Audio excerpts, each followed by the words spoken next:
Hey, so this is quite strange because this is the first time I'm actually going live on Facebook. My heart is literally pounding and I'm so nervous, but nonetheless, I'm here.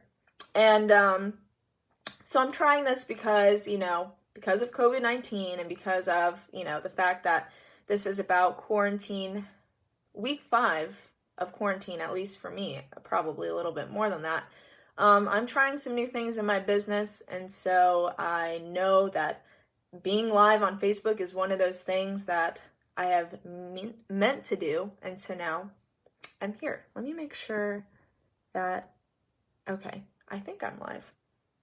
Nonetheless, we'll just keep going. So in case you don't know me, my name's Kathy, and I'm the owner of Rekindle Communications. And so our big thing and what we focus on is serving authentic business owners with authentic marketing. And we really focus on social media and content marketing. So organic social media, Facebook ads, and then content marketing, meaning like blogs and emails and stuff like that. So, there's already some watching. Hello. And okay, so I'm not going to be long because this is my first Facebook Live and I'm getting red already. So I'll just go ahead and start with it. So let's see. I basically wanted to talk about how, a lot of people are pivoting during this time. I can't begin to tell you how many times I've heard the word pivot. And I believe that it's important. And I believe that it's something that business owners should be doing right now. Oh, hello. Hi. So, but before you focus on pivoting, I want to take a step back and make sure that you're really honing in on who do you serve. And I know that I'm sure you've heard the word customer avatar, ideal client, stuff like that. And I'm sure it's very fluffy stuff and you're like, all right, I get it. I already know who I serve, but do you really? And that's something that even as a marketer, I really had to, thank you. I really had to step back and make sure that I'm understanding who I serve, because the reason being is that your service, your product, your whatever it is, people don't buy it for itself. People buy your product or service for the transformation that it brings them and the transformation that they can get from it, and if it's taking them to the place that they want to be ultimately. And so it's very easy to be in a place of thinking about, this is my new pivot. This is how I'm pivoting during COVID-19. Here's my new product. Here's my new service. Check it out. And I will say I've been very guilty of that as well, just because I'm, wanting to try new things as well. And so I'm trying to share with people, but you have to make sure that one, that the pivot you're making is actually relevant and that it's something that your clients really want. And two, making sure that, again, it's going to get them to a place of, the transformation that they're really looking for. And so I'm not going to go too much into it, but I will say these are some things, and this is my notes of, my ideal client. And again, I know it's very big, fluffy stuff up here, like, ooh, my ideal client, yay. And you're like, I want to talk about tactics and marketing and this. But since this is my first Facebook Live, I wanted to make sure I at least get, the foundation of really, truly understanding your audience, because not only will that help you be successful in the future, but it will help with your messaging. It helps with the new products or services that you're creating. And if you get that wrong, then you could ultimately create a pivot in your business during COVID-19 that isn't actually what people want. And can you imagine wasting all that time just so, that no one ends up getting it or wanting it because you didn't take the time on the back end to make sure. So, okay. So these are a few things. I'm not going to go into too much detail because obviously I have a lot of notes, but just thinking about, okay, who is your ideal, person, the age, the gender, married, not married, stuff like that. That's, kind of generic, basic stuff. But think about putting aside your service, your business, what are their values? What are their goals? And so for me, my ideal client, their goal is to scale their business. Their goal is to work less on their business or in their business and work more on their business. And they want to make an impact and serve a greater purpose through their business. And so some values that they have is serving the community. They value family, integrity, others over self, servant leadership. And so those are kind of important goals and stuff to think in mind. As far as challenges and pain points, that's where you come in. That's where your messaging is able to make sure that you're speaking out to the challenges and pain points that they're facing.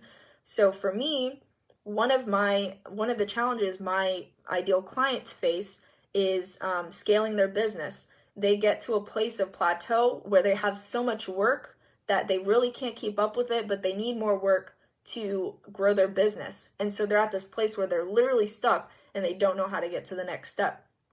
They have a hard time, finding talent and retaining talent and making sure that the people that they hire are also, understanding the vision that they have for their business. And so keep in mind, I haven't mentioned anything about social media. I haven't mentioned anything about content marketing or email yet. I'm solely focusing on the person that I serve and taking note of the challenges that they face.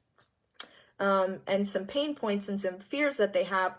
They're afraid that their business is unable to scale. They're afraid that they're going to get to a place of a plateau and of being stagnant, that they can't take that next step. They're afraid that the time that they spend on their business, trying to work on, marketing or trying to work on, customer acquisition, whatever it is, they're afraid that that time isn't making a difference and it's being wasted because they don't know how to do it effectively. They're afraid that they're basically, not being able to spend time with the people they love. They're so overwhelmed with the things going on in their business that when they're with family, they're thinking of all the things that they have to do. And when they're with, working in the business, they're guilty that they're not able to focus on their family and, give them the love that they deserve. Let's see, one final one. Finally, they're afraid that they're always going to have to end up doing what they don't want to do and being an employee of their business rather than a CEO. And so those are just examples of some pain points. And so I listed at least 5 or 6 different things. And I say all of this because, again, when you're pivoting and when you're trying to create a new service in your business, you want to make sure that whatever that new service is that it's going back to, the challenges and the pain points that your client is facing so that you can best serve them. And so now, let's see, finally, okay, notes. Okay, gotcha. So I talked about, and even think about their average day. What is their average day normally like, before your product and after your product? So for me, before, my clients, overwhelmed, they're waking up, already getting calls at 7 a.m. And I know this because I actually asked my ideal client and they said, yes, this is very much me. I barely have time to even think about, working on business stuff. I always have to focus on the things in front of me. And so, and then talking about transformation, that's where your service comes in, because again, your service is a vehicle for, the desires that your client has. And so then after I work with a client, after I offer them social media, of course, I'm not going to fix all their problems, but, they feel more productive. They feel empowered. They feel relieved. They feel that they're able to know that their business is passively growing itself. And that's the only way that they can scale their business. And so, understanding all of that, point is, again, when you're pivoting, you want to make sure that the pivot and the service that you're making during this time, especially as you're transitioning online, that you're remembering, does it serve my client? Does it help them get to the place that they want to be? Am I giving them the transformation that they want? All right, so those are just some things to think about as far as, client and understanding who you serve. And so now here are some ideas for pivoting that I've found and that you might find helpful too. So let's see. First thing is that if you have the luxury of having an extra, income to spend on ads, I would say do it, because after talking with a lot of Facebook advertisers and people in my marketing communities, they're saying that, the cost of getting ads and stuff like that, it's actually going down, and it's actually a lot easier to, get more clicks and stuff like that. So, 𝗲𝗂𝗂𝗂𝗂𝗂𝗂𝗂𝗂𝗂𝗂𝗂𝗂𝗂𝗂 I'm sorry, I'm not really sure what that question is, but yeah, I'm sorry about that. Okay, so again, if you want to try to find a pivot and you have an advertising budget, I would say try ads. And if you've never tried ads before, there's basically the biggest thing you have to make sure of is just making sure that you're targeting the right people. And of course, the messaging is important too, but then that goes back to, understanding who your client is and calling them out and everything. So which we already kind of talked about, but if you want to try ads, if you're a local-based business, make sure that you're targeting people within 30 miles of you. That's a way to target people. If you are a product-based business, focus on event-based targeting. So what that means is if you sell suits, and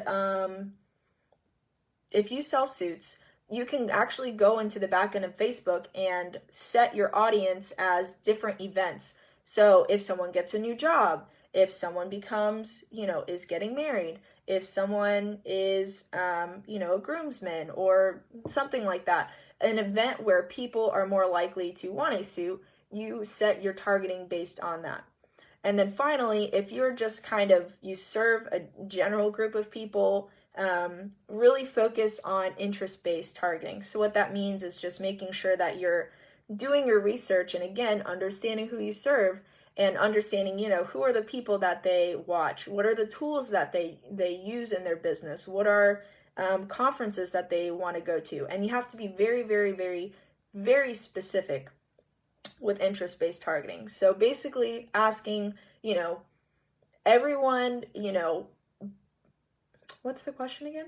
I forget. But it's basically just making sure that whatever interest you're setting, that it's very specific. It's not just like yoga or, working out. What kind of working out? Is it HIIT, stuff? Is it bar? Is it, what are the specific, workout gurus that they listen to? And not just like the main people, but, very specific niche people that only those type of people would know. So if you want to try Facebook ads, that's just kind of a general thing to think of. Let's see. Try a new service. So something that I've been doing is that I mostly focus on, offering monthly retainer services, but I've kind of geared towards, offering quick wins for people. So offering like a social media audit for cheap, or a quick blog post, or a quick video that I can make for someone. Try to think of services that are low barrier that people are more likely to get into. Let's see. And then finally, splinter a service. So that means if you do a large service where, especially if you're a service-based business and you're doing a service that involves a lot of things, what is one aspect of your service that you can take away and kind of separate as its own service itself? So for me, I did social media auditing. I usually do that for monthly retainer clients anyways, but it's one part of the big service, my core offer that I provide, that I, took away and made it its own service so that people can, I'm going to do it anyway if they sign on for a core offer, but it's just a way that you can, again, serve people with a low barrier offer. So with that being said, I know that was a lot. And again, this might have been a little bit hard to watch through because this is my first Facebook Live, but thank you so much if you have, watched up until this point. But I'm going to provide a resource in the comments so you can, because I created a resource where I talked about short and long-term strategies, and I kind of mentioned some of them here, but it goes a little bit more into detail. that you can think about to pivot and have innovative marketing strategies during COVID-19. So I'm going to leave that link in the comments of this video. And yeah, so I think that's it. I'm sweating because I'm really nervous with this, but I'm glad that, you know, I kind of hopped on and tried this new thing. Oh, one more thing. Sorry, I forgot this. Another way you can pivot is trying either a new platform or trying a new feature on a platform that you're already on. So for me, I'm already on Facebook, and so I really want to leverage Facebook Live and learn how to use it more. And so if you can get better at one platform you're already on, that's a way that you can pivot that's cheap and easy and free, and it just really it just takes time and practice at that point. Or if you want to try a new platform, you know, maybe if you want to try Pinterest, and I'm not saying that you have to try TikTok, because I know a lot of people are like, oh, go on TikTok. And yes, you know, it can be fun and everything, but you know, if you haven't been as active on LinkedIn, or if you want to try, you know, an email campaign, you know, just some type of platform that you haven't, you know, been able to use before. So either a new platform or getting better at a platform you're already on. All right, that's it. That's all I got. I'm going to leave the resource in the comments. Thanks again for tuning in, and hope to see you again on Facebook Live. Happy Friday.